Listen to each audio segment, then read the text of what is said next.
Salut à tous, salut à tous mes abonnés. Et pour ceux qui ne me connaissent pas encore, je suis Rodrigue Jean, négociateur immobilier en Guyane française depuis 2004 et je vous propose une nouvelle manière d'appréhender vos recherches immobilières. Comment faire pour obtenir un prêt immobilier lorsqu'on a déjà un prêt personnel ou un prêt automobile en cours?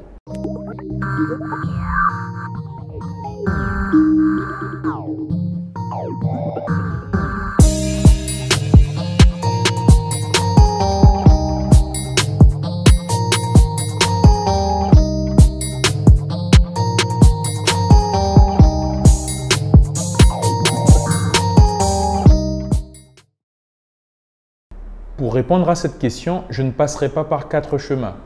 La réponse à cette dernière est le prêt palier. On peut aussi l'appeler le prêt lissé. Plantons le décor. On va avoir 2 cas de figure. Pour le premier cas de figure, nous allons imaginer que vous êtes un jeune couple, donc monsieur et madame. Ce jeune couple avec des revenus de 4 200 € mensuels. Pour la parité, on dira que monsieur a 2 100 € et madame également a 2 100 €. Jeune couple qui dispose d'une épargne de 5 000 €, donc vous avez pu mettre 5 000 € de côté. Vous décidez d'investir dans l'immobilier et vous trouvez un appartement qui vous plaît, un T3 à 160 000 € dans l'hypercentre de Cayenne. Donc bien sûr, vous faites une proposition sur cet appartement et vous vous mettez en quête de financement. Vous allez voir votre banquier, ce dernier vous demande un certain nombre d'éléments afin de vérifier votre solvabilité et de surtout calculer ce qu'on appelle le taux d'endettement. Votre taux d'endettement pour le coup. On va faire un petit rappel. Votre taux d'endettement en fait en réalité correspond au montant au-delà duquel vous ne pourrez pas être finançable. Ce dernier est de 33 % au maximum. En l'occurrence, votre capacité maximum d'emprunt sur vos revenus de 4 200 € s'élève à 1 370 € qui correspondent bien à 33 %. Donc comme je disais, votre banquier va chercher à vérifier votre solvabilité. Il va également calculer votre taux d'endettement. Vous n'avez aucun prêt en cours, donc automatiquement votre taux d'endettement est à 0 %. Vous êtes finançable. Votre banquier vous propose donc un financement à hauteur de 155 000 € sur 20 ans, sur 20 années, pour un taux approximatif de 1,8 %. Après calcul, ce financement vous reviendra tous les mois à environ 770 €. Ces 770 € correspondent approximativement à 18 % de taux d'endettement. Vous ne dépassez donc pas les 33 %. Vous obtenez votre prêt, vous achetez votre appartement et tout se passe dans le meilleur des mondes. Dans notre deuxième cas de figure, vous êtes aussi un jeune couple avec 4 200 € de revenus mensuels. Vous disposez également de 5 000 € d'épargne. Vous avez repéré le même appartement à 160 000 €. Vous allez donc voir votre banquier. Ce banquier va vous demander les mêmes justificatifs afin de vérifier votre solvabilité et votre taux d'endettement. Seulement, il y a un hic.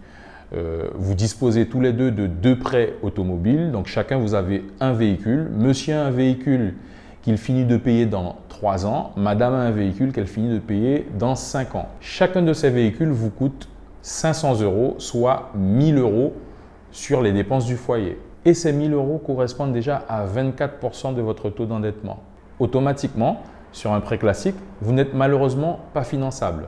En effet, 1 000 € pour le remboursement des 2 véhicules plus les 770 € de prêt classique immobilier, nous sommes à 1 770 € mensuels, soit approximativement 42 % de taux d'endettement. Vous dépassez les 33 %, vous n'obtenez pas votre prêt. Cependant, c'est là qu'intervient le prêt palier ou le prêt lissé. Alors, vous allez me demander, mais qu'est-ce qu'un prêt palier? Un prêt palier, c'est très simple. Tout est une question de taux d'endettement et d'adaptation. Le taux d'endettement maximum étant de 33 %, le prêt palier permettra au client de continuer à payer ses traites tout en obtenant un prêt immobilier sans pour cela dépasser les 33 % de taux d'endettement. Dans notre cas, nous allons avoir 3 paliers.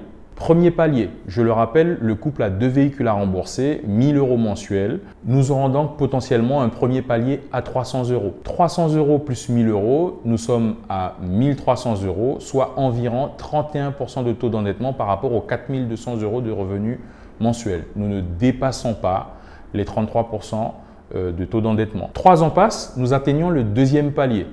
Il y a donc le véhicule de monsieur qui est payé, le couple n'a plus qu'un véhicule à régler, soit 500 € par mois. Sur ce deuxième palier, nous serons à 500 € de remboursement pour le prêt immobilier, 500 € pour le remboursement du véhicule de madame, plus 500 € de traite pour le prêt palier immobilier. Nous sommes à 1000 €. 1000 € qui correspond à 24% de taux d'endettement par rapport aux 4200 € de revenus mensuels. Nous ne dépassons pas les 33% de taux d'endettement. Puis 2 années passent. Nous sommes donc au troisième palier. Le couple n'a plus de remboursement automobile à régler. Le troisième palier sera donc d'un montant de 930 € mensuels. 930 € mensuels qui correspondent à 22% environ de 4200 € de revenus mensuels. Nous ne dépassons pas les 33%. Vous l'avez donc bien compris, le prêt palier va venir s'imbriquer, il va être calculé, il va s'adapter en fonction des différents prêts déjà en cours afin de permettre aux clients de ne pas dépasser ce fameux palier de 33%. En comparaison des deux situations, je vous le rappelle, dans notre premier cas, le couple n'a aucune dette. Il va donc pouvoir bénéficier d'un prêt classique. Les traites et les remboursements seront donc réguliers sur toute la durée des 20 ans de financement, à savoir approximativement 770 €. Sur notre deuxième cas, le couple a déjà 2 prêts en cours. Donc un premier prêt qu'ils finissent de régler au bout de 3 ans, le deuxième au bout de 5 ans. On aura donc 3 paliers qui viendront s'imbriquer en fonction des différents remboursements. On aura donc un premier palier à 300 € sur les 3 premières années. 1000 plus 300, 1300 ne dépasse pas les 33%. Le deuxième palier qui correspondra à la période où le couple aura un seul véhicule à régler, donc qui correspond au véhicule de madame. Donc on aura un palier à 500 €. 500 € de remboursement du véhicule de madame plus 500 € pour le prêt palier 1000 €. Nous ne dépassons toujours pas les 33%. Et le troisième palier, le couple a remboursé ses 2 véhicules. Donc il n'a plus de prêt automobile, à régler. Il dispose de sa pleine capacité d'emprunt. Les traites seront donc d'approximativement 930 € sur le reste du remboursement sur les 15 années suivantes. Nous ne dépassons toujours pas les 33% de taux d'endettement. Ce que vous devez comprendre, c'est qu'en ayant cette information, vous partez avec un atout certain si vous êtes dans le deuxième cas. En effet, votre banquier n'aura pas spécialement le réflexe de vous proposer le prêt palier. Ce n'est pas une obligation, mais en lui soumettant cette idée, vous pourrez débloquer votre situation si vous avez déjà plusieurs prêts perso ou automobiles en cours. Autre chose, il faut savoir que le prêt palier vous coûtera un petit peu plus cher au long terme, donc sur la durée. Les intérêts seront un peu plus importants qu'un prêt classique qui est stable. Pour optimiser toutes vos chances, si vous êtes dans ce deuxième cas de figure, n'hésitez surtout pas à passer par un courtier. Le courtier est un professionnel du prêt immobilier, il a tous les automatismes et pourra vous proposer la meilleure stratégie adaptée à votre situation. Votre banquier est un professionnel également, mais pas aussi spécialisé dans le prêt.